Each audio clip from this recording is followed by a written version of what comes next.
On va passer, si vous voulez bien, Nathalie, ça va être, professeur Roussel, ça va être à toi. Donc, je te passe la zapette et autres sur cette fois-ci quelque chose qui va nous apprendre vraiment sur le fond un certain nombre de points. Donc, n'hésitez pas aussi à noter les questions que vous souhaitez poser. Et puis, à l'issue de votre exposé, on verra ça. Merci Nathalie, c'est à toi. Voilà.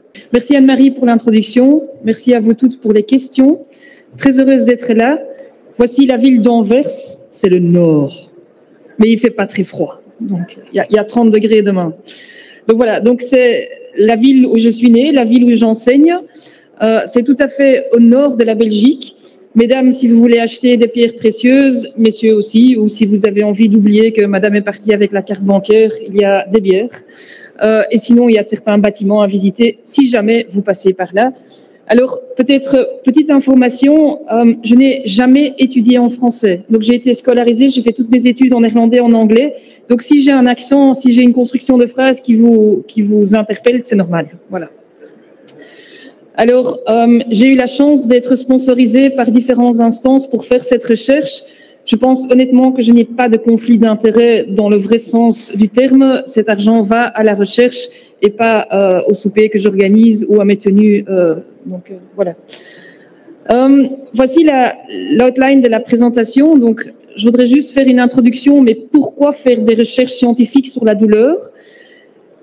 J'aimerais vous proposer une piste pour que vous compreniez la douleur, sachant que c'est quelque chose de complexe, alors qu'on la simplifie malheureusement trop souvent à un élément.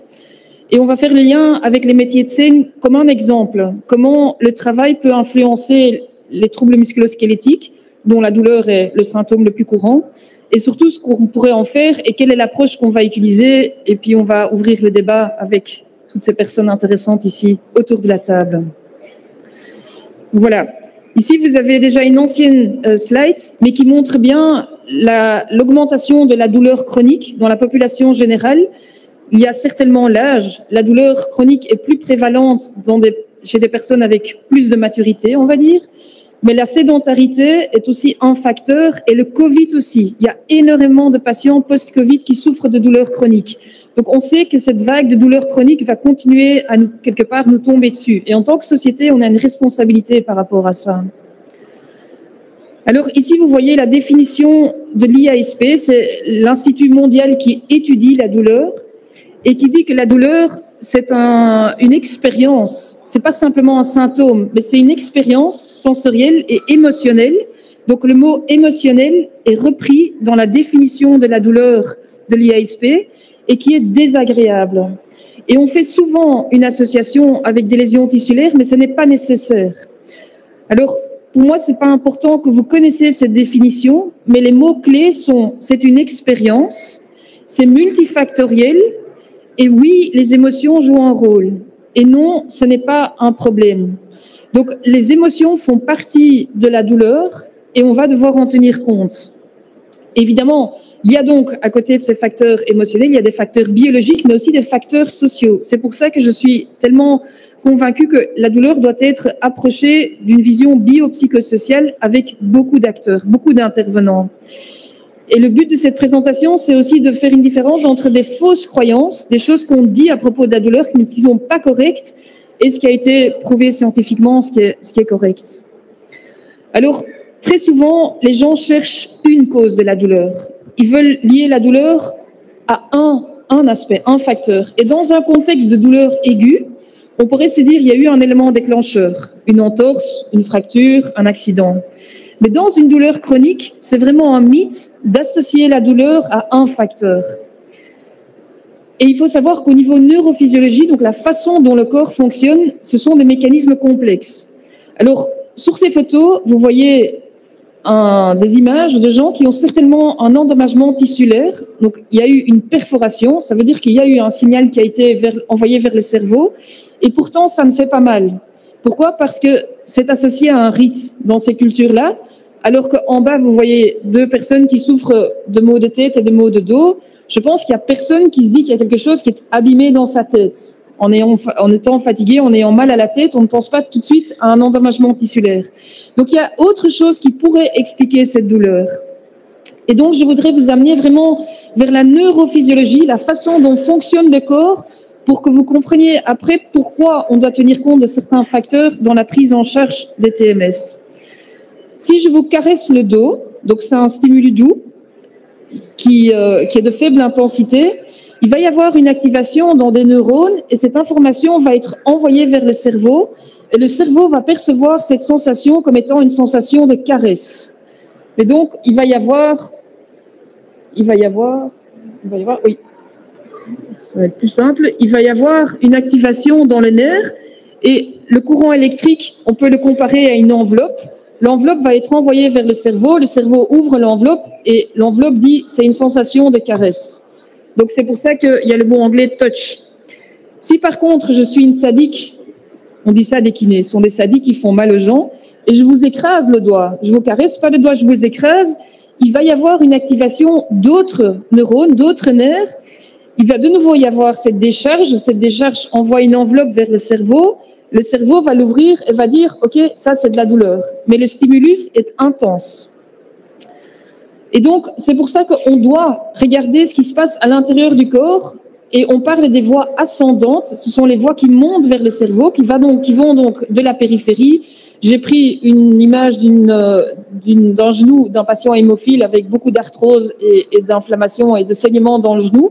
Pour donner un exemple, donc l'information va du genou, est envoyée vers le cerveau et ce n'est qu'au moment où l'information arrive au cerveau qu'il va y avoir cette ouverture de l'enveloppe.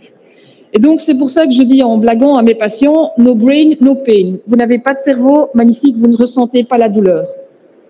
Parce que ce n'est qu'à partir du moment où l'enveloppe arrive dans le cerveau qu'il peut y avoir une sensation de douleur. Donc, si quelqu'un vous pose la question, mais est-ce que la douleur, c'est entre les deux oreilles? À partir d'aujourd'hui, vous allez répondre oui ou non. Vous allez tous répondre oui, parce que chez la majorité des gens, le cerveau se trouve entre les deux oreilles.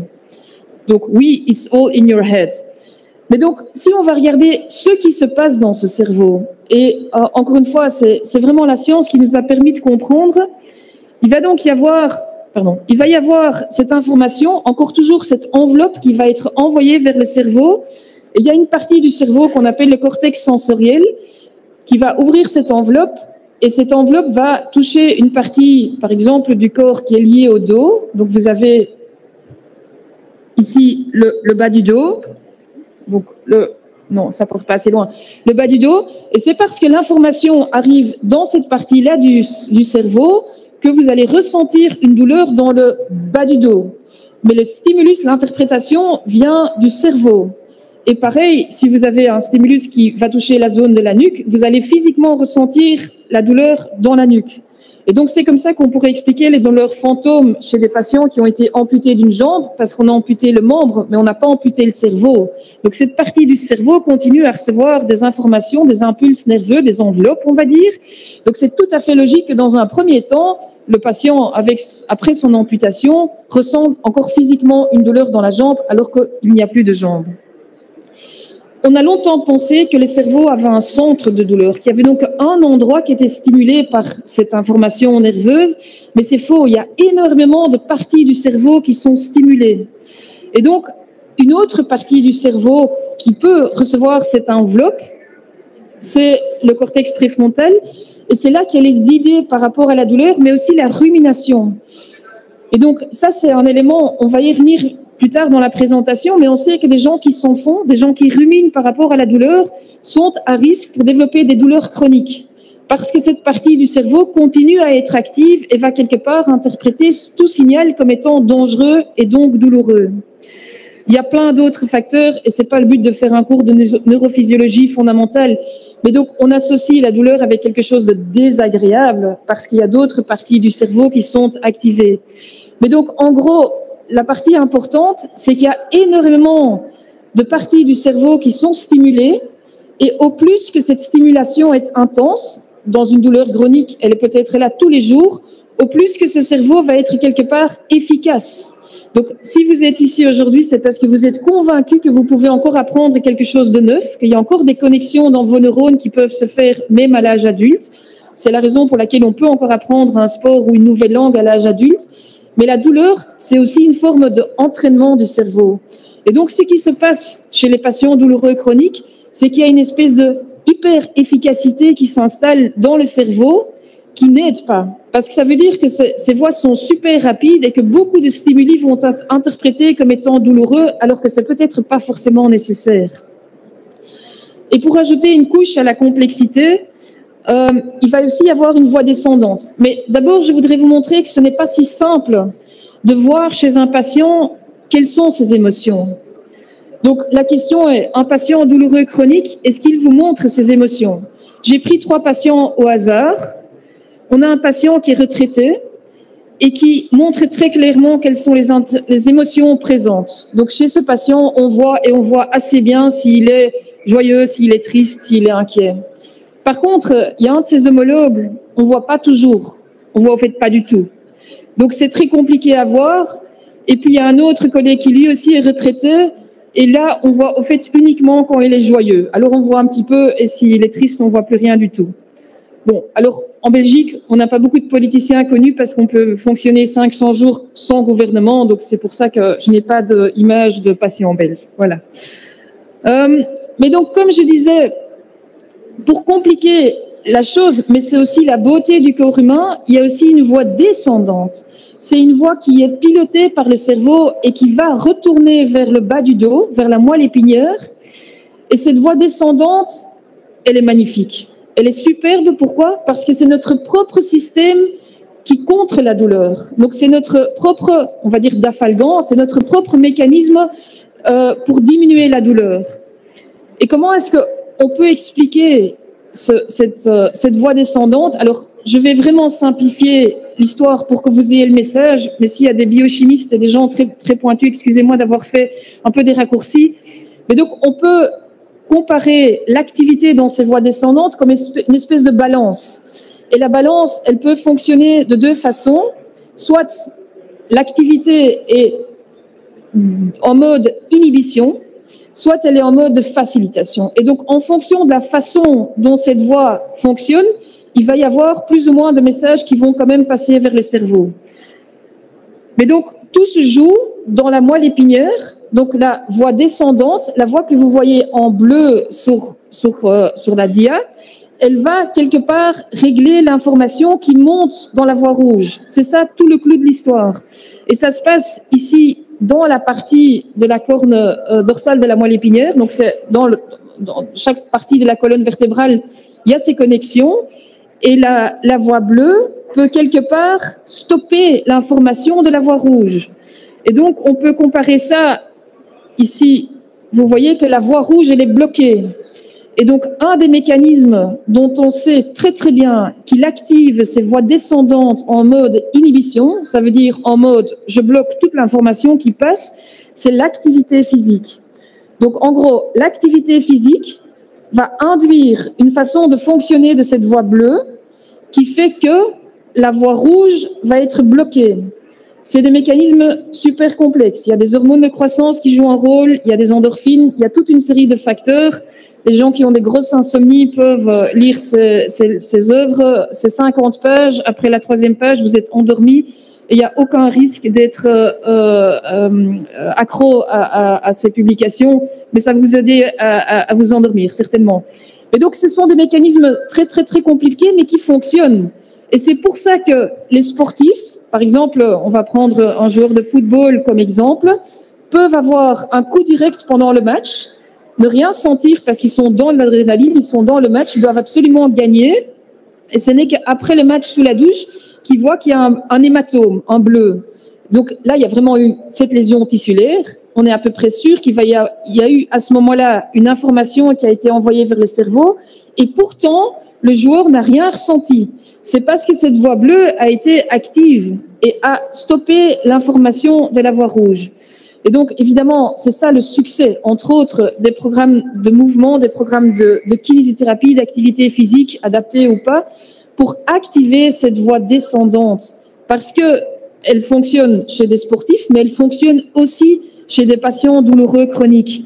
Et donc, il y a énormément de publications qui montrent que l'activité physique va faire activer cette voie bleue dans un mode d'inhibition. Alors, malheureusement, ce n'est pas un effet instant. Donc, il faut un entraînement, tout comme il faut un entraînement pour bien maîtriser un sport. Par exemple, vous voulez apprendre à jouer au tennis, vous voulez bien maîtriser le service, il faut qu'il y ait un entraînement qui se fasse avant que vous mettez la balle dans le bon endroit sur le terrain de tennis.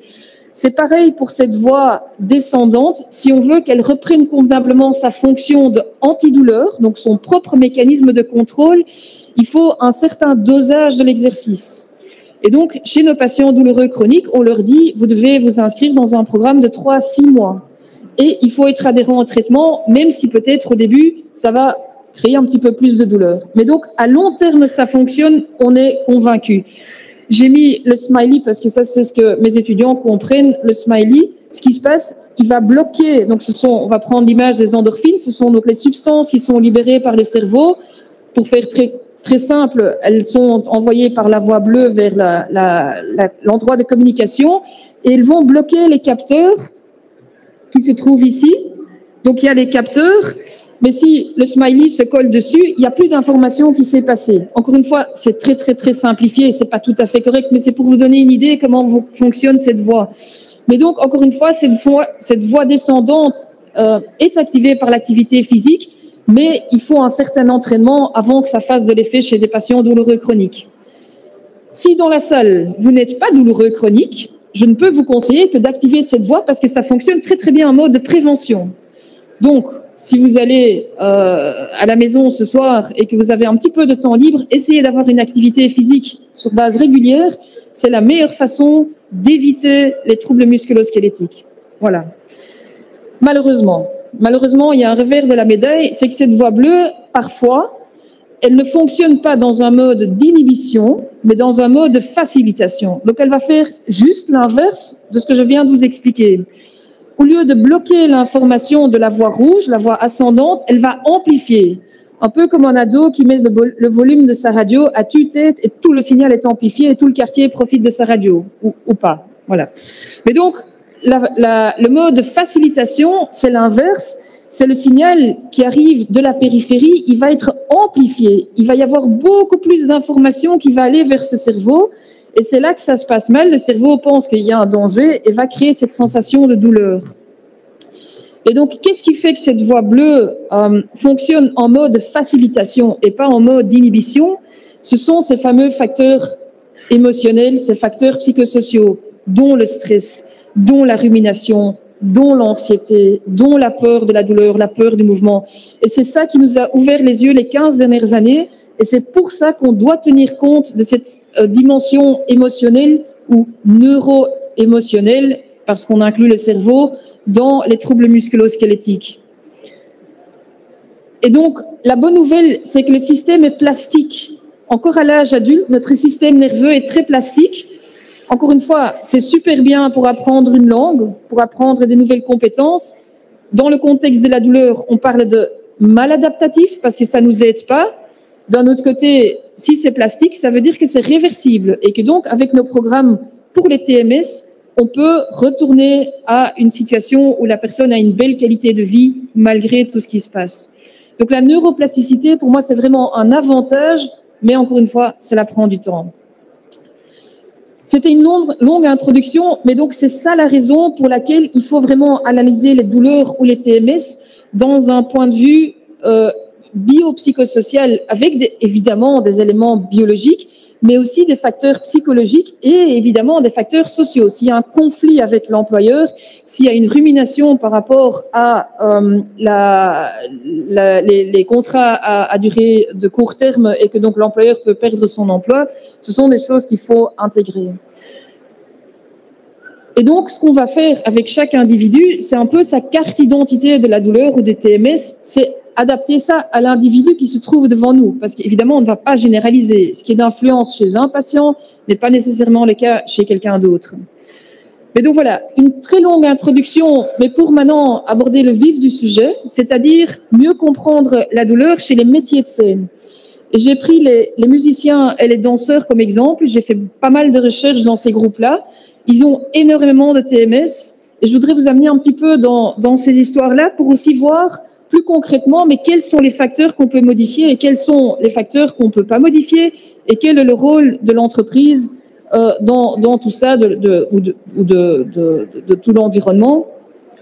Si je peux me permettre, je t'interromps juste 30 secondes pour lui permettre de reprendre son souffle et puis pour voir comment on va accrocher derrière aussi vraiment nos questions de prévention, santé-travail, de ce côté-là. On rentre effectivement dans le vif du sujet et avec Nathalie, quand on a réfléchi à cette intervention, on s'est dit que j'avais pas que qui peut le plus, peut le moins, mais avec des métiers comme ceux que va vous présenter Nathalie, qui sont des métiers de scène très appelants physiquement, et en même temps sur lesquels souvent, pour tout un tas de raisons, la douleur, ils doivent être souriants. Vous voyez pas un danseur faire la gueule, un musicien non plus.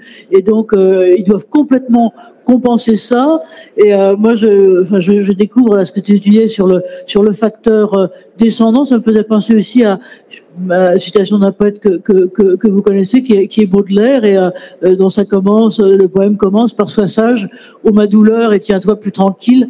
Donc voilà, comment grâce à Nathalie on peut comprendre tous ces mécanismes. Merci Nathalie maintenant de rentrer donc effectivement dans les questions de métiers bien spécifiques. Merci. Voilà, parfait.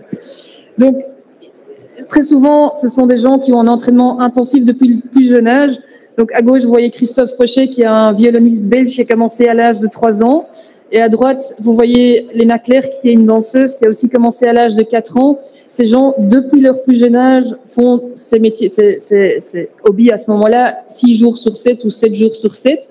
Et le problème, c'est que on voit des prévalences de TMS, de douleurs très, très, très élevées dans une population qui est quand même très jeune. On parle ici des danseurs de 25 ou de 20 à 30 ans, des musiciens, on va dire 20 à 40, 50 ans.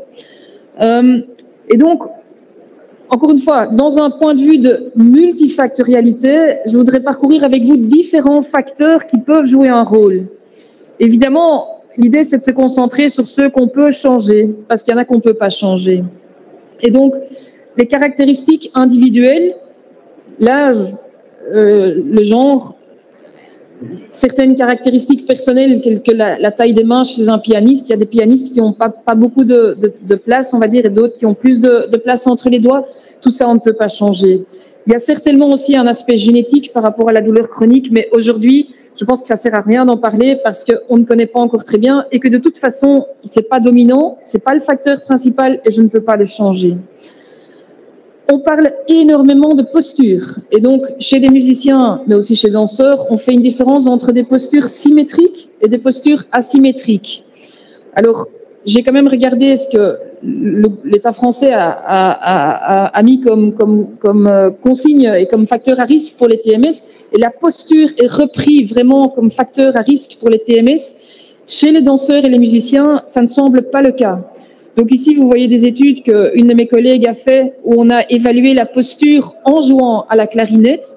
Et donc, on les a mis dans le laboratoire biomécanique pour aller voir quelle est la posture et s'il y a des postures qui sont plus associées à des douleurs, que ce soit les postures du bas du dos ou les postures de la nuque.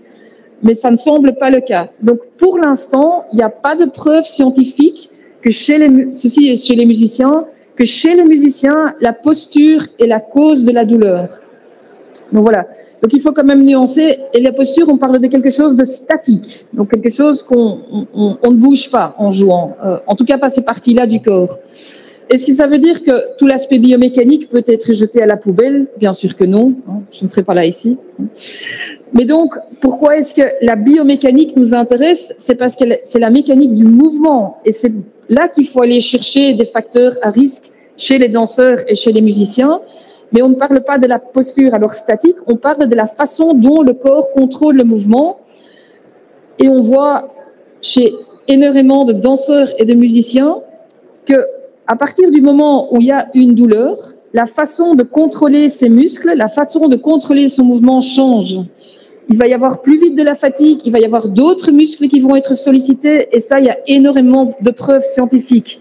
Donc, même si la posture ne semble pas l'élément important chez les musiciens, chez les danseurs et les musiciens, la façon dont les muscles sont activés semble un facteur important.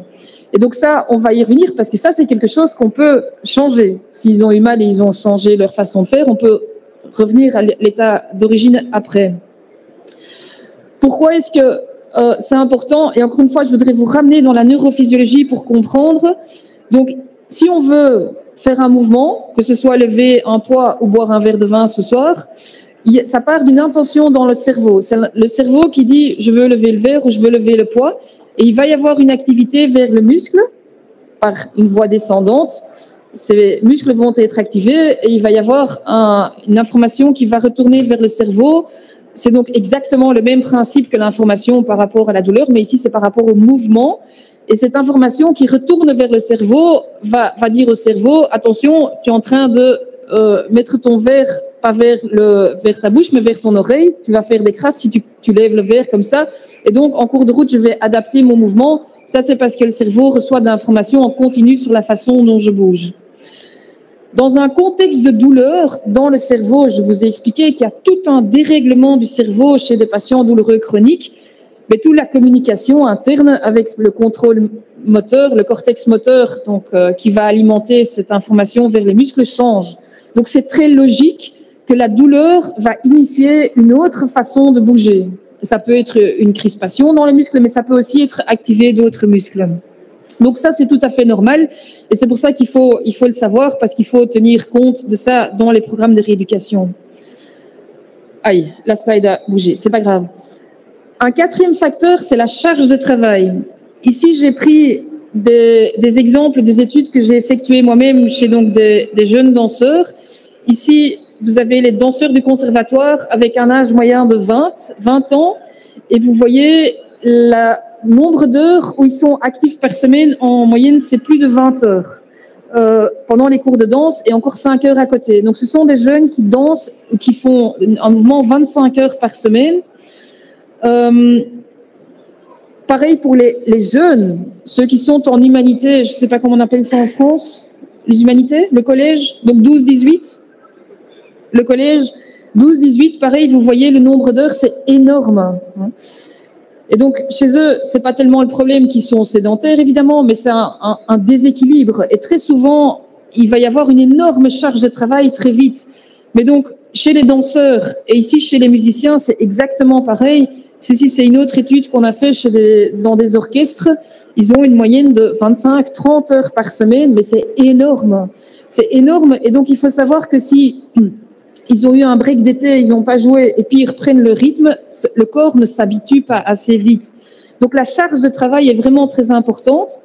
Et là, je pense que l'employeur a un rôle à jouer. Donc, le nombre d'heures par semaine, ça c'est un des facteurs, mais aussi la façon dont on organise les concerts. Et donc, vous pouvez vous imaginer que dans une tournée internationale, c'est une catastrophe si on met les représentations vendredi, samedi et dimanche, plutôt que mardi, jeudi, vendredi. Parce que pour le corps, c'est de nouveau une grosse charge sur un laps de temps très court. Et puis finalement, il y a la difficulté du répertoire aussi. Ça me semble assez logique. Et ça, c'est donc aussi des facteurs à risque. Si on change complètement son répertoire très vite, il peut y avoir des facteurs, c'est un facteur de risque pour des TMS. Ici, encore dans un souci de comprendre l'importance entre la charge et la capacité de charge, si on considère la capacité de charge d'un être humain comme une valise, il va y avoir par exemple un maximum de 10 kilos. Si on met 10 kilos dedans, ça va. Par contre, évidemment, il y a un déséquilibre si j'essaye de mettre 15 kilos ou 20 kilos dans la valise qui n'en fait que 10. L'avantage, je vous ai expliqué la neuroplasticité, on peut améliorer la capacité de charge d'une valise, du corps humain, mais encore une fois, ça prend du temps. Et c'est pour ça qu'il faut bien comprendre tous ces facteurs comme ceux-ci. S'il y a un nombre impressionnant, mais surtout sur une période très intense et que la valise, elle est pas préparée à ça, le danseur ou le musicien va avoir des ennuis. Je parle des danseurs et des musiciens, mais vous pouvez transposer ça vers votre vie active. C'est évidemment juste en période de stress et de boulot intense que vous allez avoir mal au dos. C'est pas un hasard. C'est juste parce que la valise, à ce moment-là, elle n'est pas assez grande pour tout ce qu'il y a dedans, sachant que toute la charge mentale, c'est aussi une charge qui va ajouter du poids dans la valise. Donc voilà. Donc c'est juste un exemple, mais ça s'applique à bien plus de métiers que uniquement les métiers de scène. Alors, l'activité physique, on en a parlé, et évidemment, ces danseurs et ces musiciens, ils font tout le temps le même mouvement. Et ça, on sait que c'est pas top. Si on veut vraiment activer cette voie descendante, cette voie bleue, il faut une variation dans les mouvements. Et il faut aussi de l'activité physique intense ce que les musiciens souvent ne font pas. Mais donc, cette activité physique régulière, et peut-être surtout pendant les périodes de pause relative dans certains ensembles, elle est importante pour améliorer la capacité de charge, mais aussi pour activer cette voie descendante, surtout s'il y a des douleurs qui se sont installées. On arrive aux derniers facteurs qui sont moins spécifiques et qui s'appliquent aussi à toute la population, le style de vie. Si vous avez une consommation d'alcool, un sommeil perturbé, si vous utilisez des substances, tout ça sont des choses dont on est convaincu que ça n'aide pas au niveau douleur. Vous le savez, je vais quand même vous montrer pourquoi. Le sommeil perturbé, c'est le cas de la moitié de la population, mais le sommeil perturbé a une influence sur les mécanismes de douleur. Donc, si dans un laboratoire, on évite que des sujets sains dorment la nuit, ils ont beaucoup plus de douleur le lendemain. Donc, on sait que le sommeil est super important et en même temps, les gens se réveillent à cause de la douleur. Donc, c'est vraiment un cercle vicieux dans lequel ils s'installent. Mais donc, le sommeil est super important par rapport à la prise en charge de la douleur. Et ici, encore une fois, des publications du monde artistique. La moitié prend des médicaments pour éviter le tremblement des lèvres ou des doigts.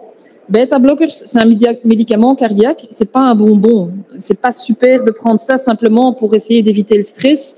Le cannabis aussi, ils font beaucoup de choses qu'ils ne sont pas supposés faire. Je ne suis pas ici pour juger. Je voudrais juste qu'on sache que ça peut avoir une influence et à tous les professionnels de santé, je vous demande d'en parler, de demander ce que la personne devant vous fait pour gérer la douleur. C'est peut-être une stratégie de survie. Donc ne jugez pas, mais sachez que les gens peuvent avoir des comportements et que autant mieux le savoir dans la prise en charge. Les facteurs psychosociaux, ça c'est donc évidemment pas une surprise que c'est mentionné. Et dans le contexte des métiers de scène, je pense que le perfectionnisme, l'hyper-exigence, enfin, c'est pas que ma pensée, ça a été prouvé scientifiquement, c'est aussi un facteur à risque. Ils se mettent la barre très, très, très, très haut. Mais encore une fois, c'est le cas de beaucoup de gens dans la société et tous ceux qui ont des grosses responsabilités. Mais l'hyper-exigence, le perfectionnisme, c'est un gros facteur de stress et donc ça peut contribuer à des facteurs liés au TMS. Ça, c'est ce mécanisme-ci que je vous ai expliqué là tout à l'heure. Et puis finalement, on arrive à l'environnement professionnel. Encore une fois, les métiers de scène, en tout cas en Belgique, ont été dans les médias avec relations toxiques, abus de pouvoir, #MeToo. Donc c'est vraiment un environnement malsain pour certains, dans certains métiers et ça contribue. C'est vraiment quelque chose de difficile pour ces gens d'avoir des contrats à court terme. Avec le Covid, le nombre de musiciens, de danseurs qui se sont carrément retrouvés sans travail. Il n'y avait plus rien. Et donc, si on sait qu'ils sont vraiment dépendants de leurs prestations pour garder le travail, c'est sûr qu'on comprend mieux leur tabou par rapport au TMS. Ils ne veulent pas en parler, mais non, ils seront éjectés de la prochaine chorégraphie. Mais donc, ceci, c'est un parfait exemple pour montrer à quel point l'environnement professionnel est important dans la prise en charge. On ne peut pas l'oublier. J'arrive à la fin de la présentation. Quels sont les messages clés que j'aimerais que vous reteniez ? On parle vraiment de douleur, mais pas en termes de noir et blanc. Et donc, sans blague, il y a vraiment 50 nuances de gris. C'est vraiment ça. La douleur, mais c'est très individuel. Et chez une personne, il va y avoir tel et tel facteur qui joue un rôle et chez un autre, beaucoup moins. Mais donc, il faut avoir l'esprit ouvert. Il faut être une équipe pour gérer la douleur chronique, qui est devenue un problème sociétal, mais on a vu que la société a aussi une responsabilité par rapport à ça. Il y a encore énormément de travail. J'ai fait exprès de simplifier pour que vous ayez les grandes lignes. N'envoyez pas vos patients à l'hôpital pour faire un scan du cerveau. On n'est pas encore là aujourd'hui. Donc, on est là au niveau scientifique. On sait qu'en moyenne, il y a des fonctionnements différents, mais ça sert à rien de dire aux patients, il faut un IRM du cerveau. Vous allez induire de l'anxiété et ça sert à rien. En Belgique, l'âge de la pension a reculé. Donc, le ministre m'a donné 2 ou 3 ans en plus, ou peut-être 5 ou 10 pour faire mes travaux. Donc, voilà. On a un petit peu plus de temps pour faire ça. Alors, il y a encore d'autres facteurs dont je n'ai pas parlé, mais chez nos jeunes danseurs, on a vu que tout leur système hormonal était déréglé. Je t'interromps, mais il va falloir qu'on passe au débat. C'est fini. Si tu veux bien. Ça va. Donc voilà. Donc mieux comprendre la douleur, ça c'est le message d'aujourd'hui. Et je vous remercie de votre attention. Merci. Merci, bravo. Ah ouais, ça, on t'applaudit un grand merci. Parce que ça nous nous permet de comprendre plein de choses et la complexité de toutes ces choses. Un grand bravo à toi, à vous, professeur Roussel. Alors,